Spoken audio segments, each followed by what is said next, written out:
did you start watching a lot of movies and then rehearsing and stuff? What would you do? What was the transition there? Well, for me, with everything that I do in my life, I feel like in the world of magic, you learn a really powerful practice, concept. right? Mm-hmm.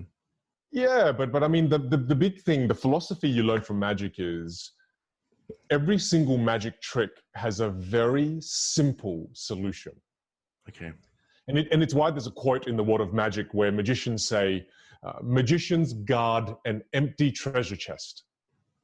And what that means is you see a magic trick and you go, wow, it looks so complex. There's probably a device here and a device there that shoots a card up from his sleeve. And often the solution is so simple that the treasure chest is empty, meaning when you open the chest, you go, is that all? Mm-hmm. And what that means is everything we want to learn in life, every skill, every core career we want to go after, every business we want to build, it always looks complex. But at the end of the day, this is my belief, I fundamentally believe that the solution to every problem is very simple. And I take the same approach when I'm trying to improve my communication skills, I'm trying to improve as an entrepreneur, is that I go, look, it may look complex, but I bet you it's really simple. And that gets me motivated to solve the problem. So my simple solution that I was thinking of in my head to keep me motivated was, I just need to go see a vocal teacher. I just need to find someone who's the master of this instrument, your voice. So then I sought out a vocal teacher, started learning singing, and I also sought out a theater coach, because body language, I thought the two instruments that I'm working with here is my body language and my voice.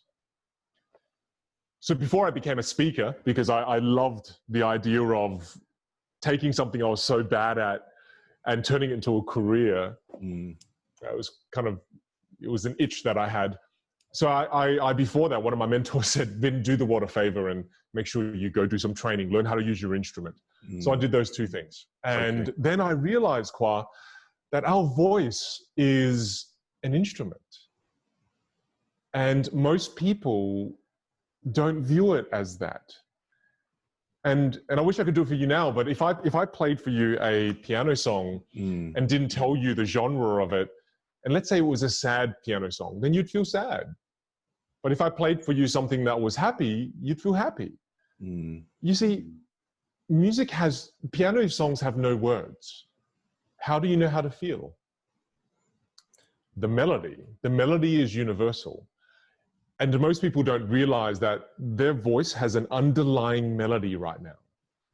Is it a serious melody? Is it a really intense melody that you have all the time? Is it a sad melody?